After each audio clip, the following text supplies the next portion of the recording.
Hey guys, I'm Shay Bailiff, and I wanted to try to make a video kind of for dummies on how to set up an in-ear monitor system to play back, recorded tracks, audio tracks, to play them back live while having your clicks and your guides in your in-ears. So I'm going to run a little tutorial. Hopefully it makes sense. It'll also show you how to use it with Pro Tools as well.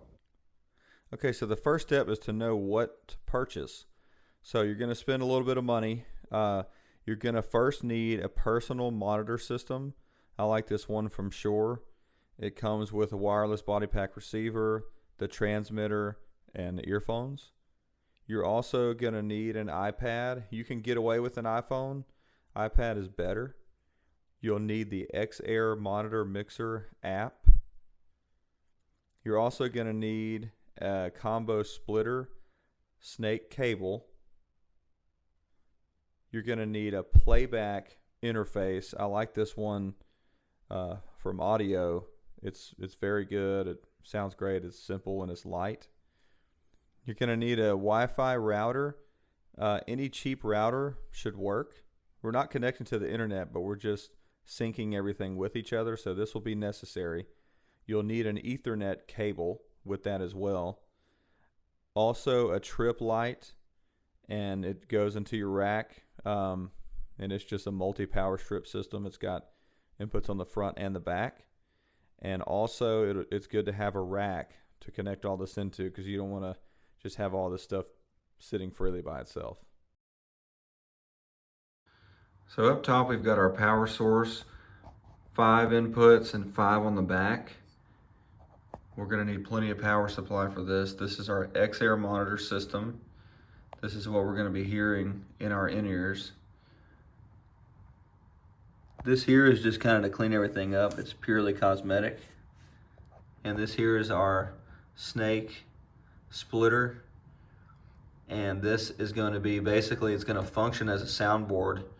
So if I were to plug my microphone into here, the back of the snake is going to feed out into your mains. So basically you just treat this as a direct plug-in into the soundboard. Now this is my playback audio system, and these are only outs, meaning you can't plug anything in there like a guitar, etc. This is only feeding a signal out. I'm using these for my backing tracks. The green I have for clicks, black for the guide, and the red for my backing tracks.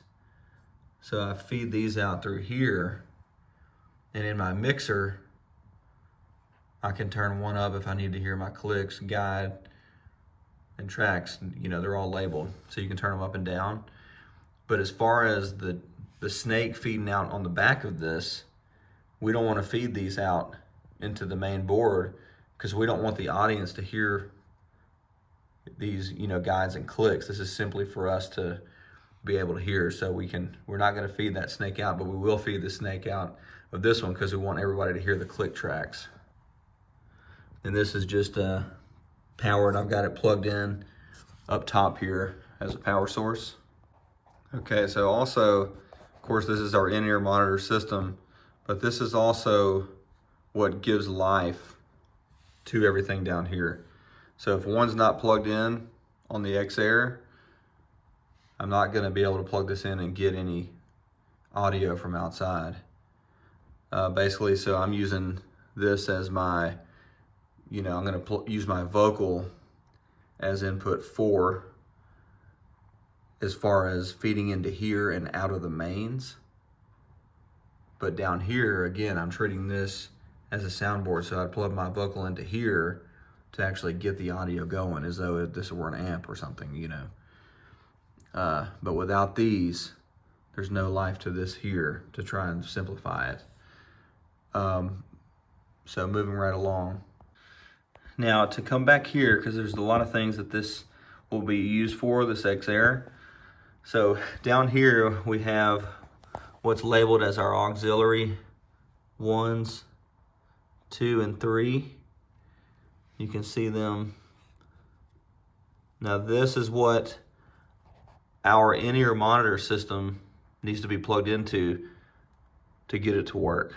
So in auxiliary 1, I've got a XLR male into a 1/4 inch because my Shure audio system needs a 1/4 inch on the back.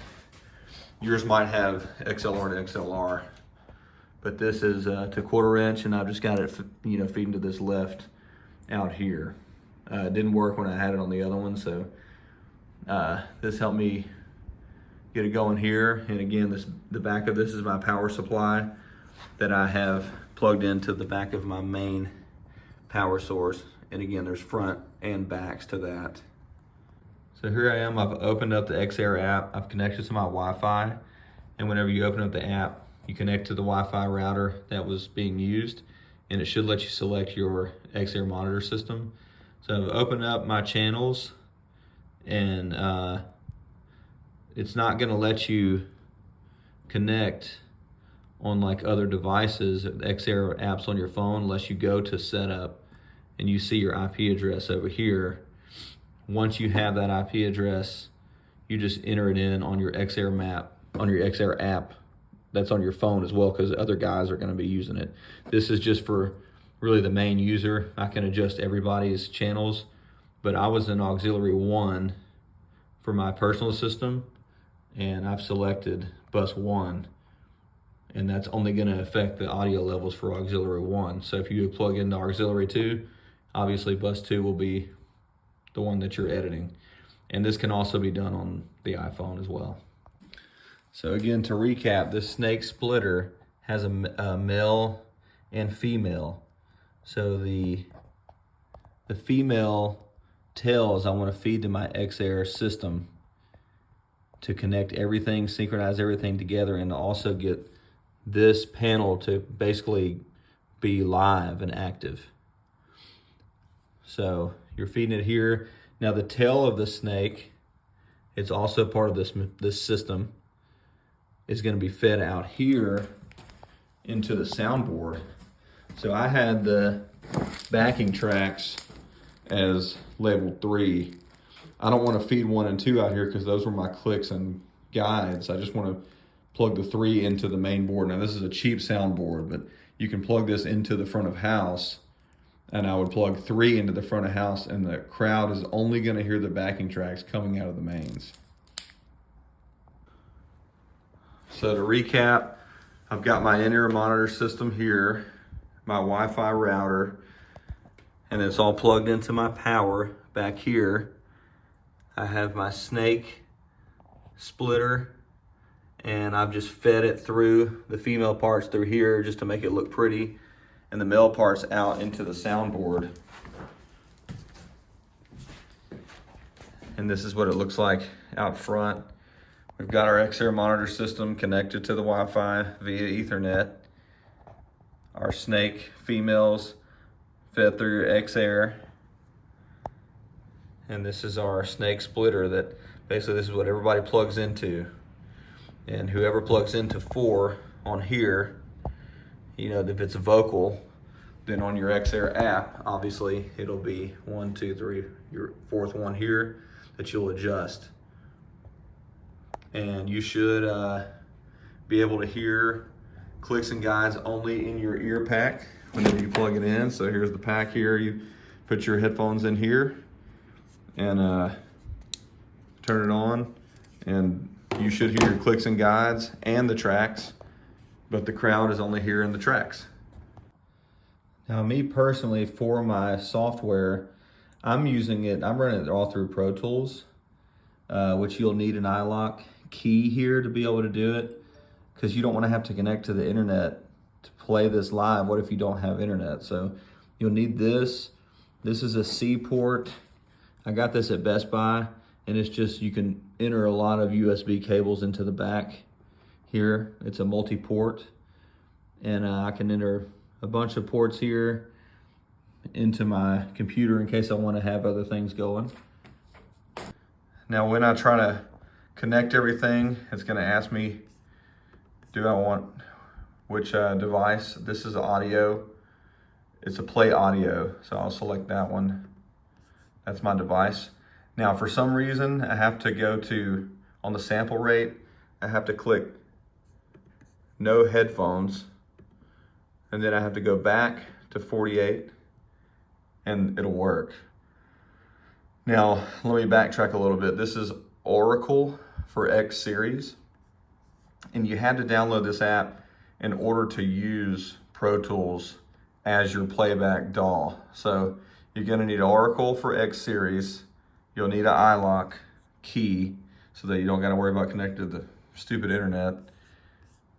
Select your sample rate, and then you just open your session here.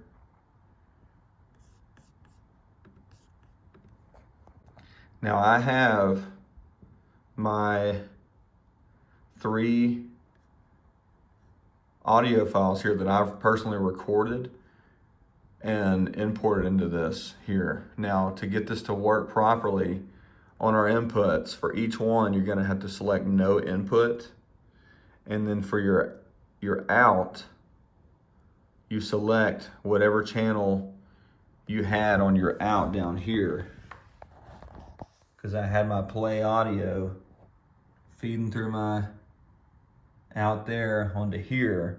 So I'm gonna want my out for click 1, out for guide 2, and my backing track, it needs to be out 3 selected on my DAW. So you can see I've selected that. 1, out 3 for my backing. You can just do left and right because that's kind of your only first option for clicks. And then my guide, I did output 2. Because if you don't select it, it's not going to connect to that channel on your output. Okay, so I've also got this set up where I don't have to come to my computer. I can just click a MIDI loop pedal, which I've made another video for that under the Loopimus, how to use Loopimus with Pro Tools. But anyhow, you can set it up where I just hit the button and it'll play. And I have my snake number 3 feeding out into my soundboard over here. But of course in my phones, I'm hearing all the clicks and the guide. But we didn't feed that channel out of this snake into the soundboard, so the crowd just gets to hear the ambient sounds or whatever you've recorded for your backing track. So yeah, now I've got it set up here. You know, I can take this with me. As soon as I hit the on switch, everything powers on. I usually dismantle my Wi-Fi router and intermonitor system because they're kind of delicate. This is just an extra intermonitor system, so that's can be ignored. But this here can stay. You screw it in, and you don't have to just take it apart every time you go to a show. And setup time, you know, should take you 30 minutes or so.